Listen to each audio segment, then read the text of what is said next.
আজ বানাবো মাছের রসা। তোমরা এই মাছটার নাম জানলে অবশ্যই করে কমেন্ট করো।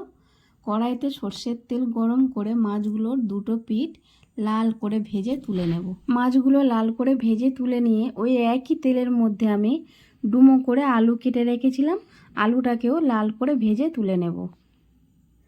আলুটা লাল করে ভেজে নিয়ে তুলে নেব।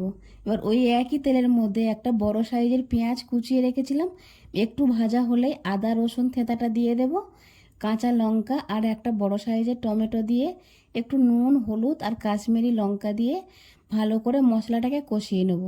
একটু জল দিয়ে কষিয়ে নেব ভালো করে মশলাটা।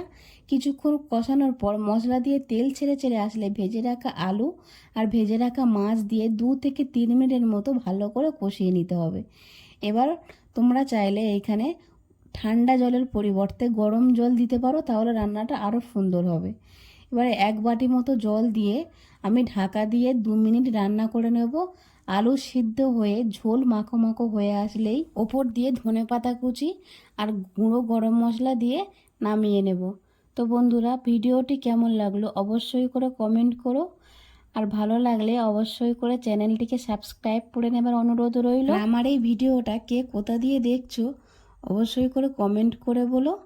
আর দেখা হচ্ছে আবারও একটা নতুন রান্নার ভিডিও নিয়ে। আর এখনকার মতো টাটা।